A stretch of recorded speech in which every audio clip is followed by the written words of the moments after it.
The future we all face will be more complicated and will change so fast that determining future solutions based on how we currently attempt to determine societal preferences can lead to missing promising opportunities. Instead, we need to understand the extent of the forthcoming changes and reinvent and adapt our approach to decision making. By doing so, we can effectively address the issues of the rapidly changing world in which we will be living. My first contact with the avoid burnt toast thinking of Edwards Deming occurred in 1973 when I served as director of the United States Census Bureau.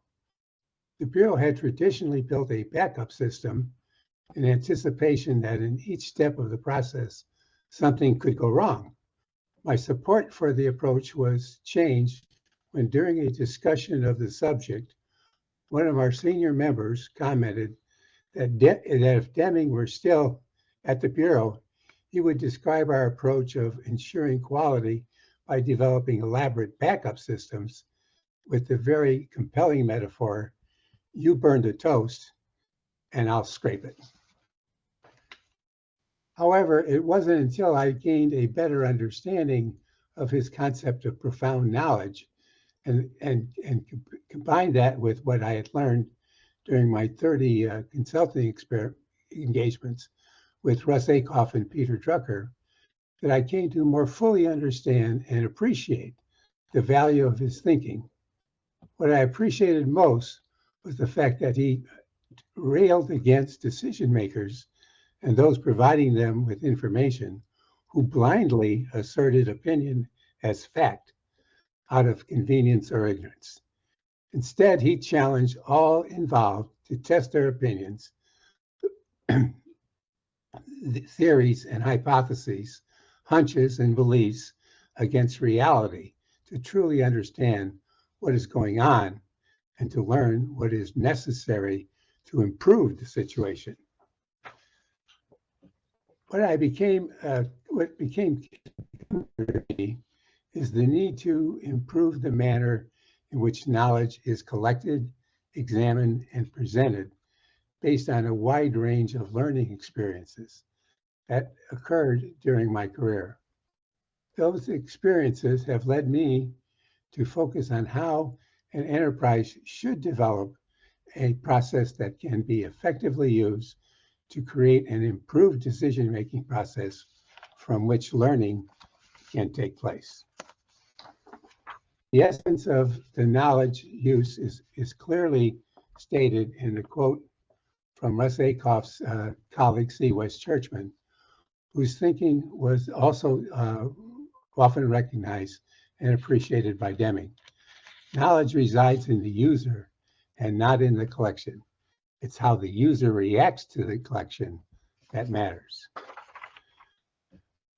My experience gained over the years and the broader understanding gained from providing information to local, state, and presidential campaigns across the entire country further convinced me that we need to change how our firm at that time did business.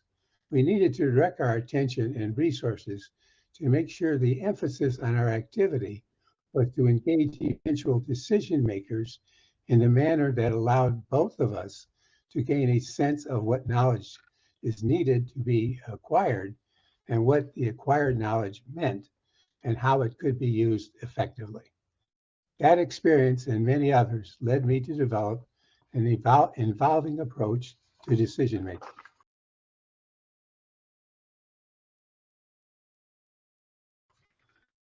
It is important to improve the manner in which the collection and the interaction of data, information, intelligence, knowledge is developed and used to make wise decisions. In our fast-changing and more complex environment, and to learn more from what occurred after the decision was made. An example of focusing on the parts and not the interaction of the parts occurred in my own journey. My initial approach to thinking about interactive decision-making was based on a presentation at the Marketing Institute meeting in Boston around 1980, where one of the speakers quoted the poet T.S. Eliot asking, "Where is the knowledge we have lost in information?"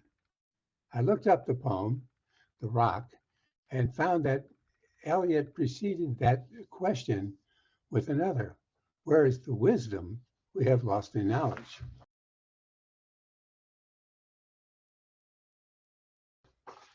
I found further complications that happened when the collection of information and the users of information do not share the same perspectives. For example, creative personnel in advertising or design believe their ideas cannot be assessed by asking potential customers whether they would use the service or buy a product that is being developed. Market researchers, on the other hand, believe that there are methods available to capture the underlying values and preferences of potential customers so that an assessment of the potential value of the new idea can be made. Equally, financial personnel are looking for customers' willingness to pay for the product or services so they can calculate an expected rate of return to justify the use of enterprise capital.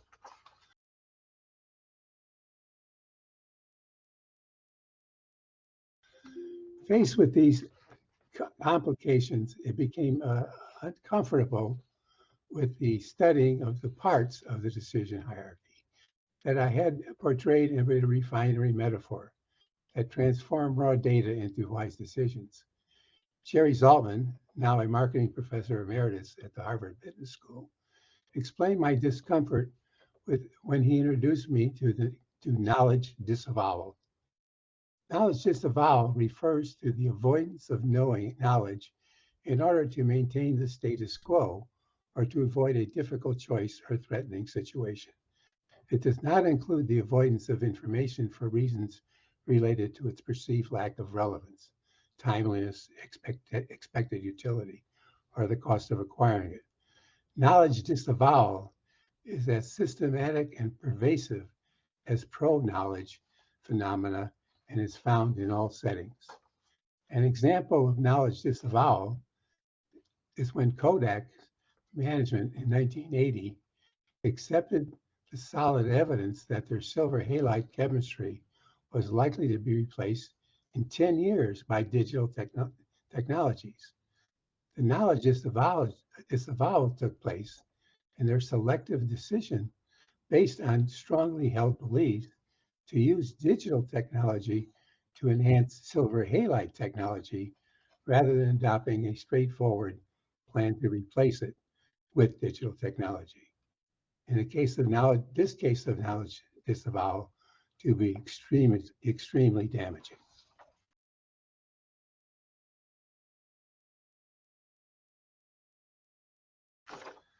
The extent of my knowledge disavowal was both wide and deep. In the initial refinery model, I completely ignored all of my experience in political campaigns, government service, in essence, the beliefs found in the simplicity of a nice, neat hierarchy that had evolved in my thinking had led me to avoid the concepts that were inconsistent with the direction in which I was headed. This does not, of course, mean that the hierarchical relationship is not valid and helpful in discussing the components. It's how it is understood and used that really matters.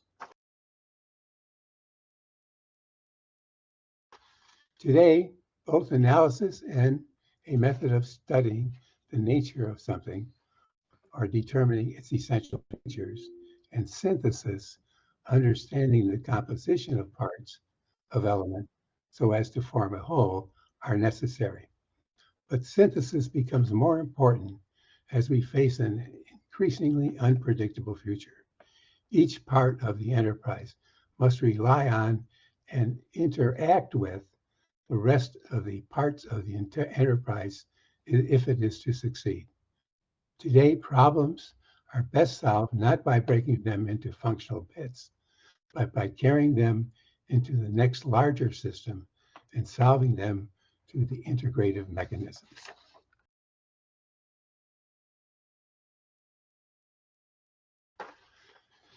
Knowledge creation, dissemination, and the application are themselves not separable processes. And the viewing lenses that we use means that we all have the potential to experience and believe in different realities. This represents both a danger and an opportunity. A danger when the result is conflicted decisions, an opportunity when the sharing of different understandings creates a robust sense of reality and leads to better decisions. What I eventually came to understand is that we need a process that permits the enterprise to accommodate and share different notions of reality. It has also led me to understand that the purpose of a decision-making design is to provide an enterprise with the means to improve the way it inquires about the opportunities and problems.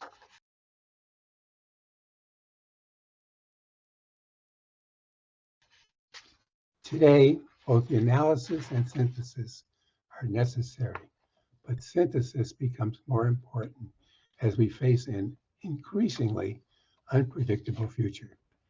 We need a mindset that understands that a complete system is composed of interdependent parts that cannot be divided into independent parts. Each part of the enterprise must rely on and interact with the rest of the enterprise if the enterprise is to succeed.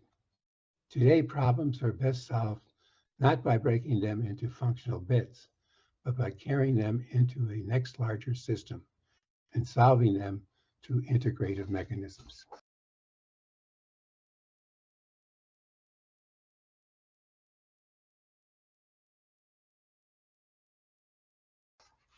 C.K. Prahad's description provides the basis for a plan of action for both individual and collective learning. The value of his description is that it provides the first step in getting people to listen to others, because there is a commitment to share between two equal partners. It implies a faith that understanding is made richer by suspending one's own assumptions and beliefs long enough to consider those of others. Once the understanding is achieved, it prepares us for the real hard work of developing a solution to the problems we now better understand. Thank you.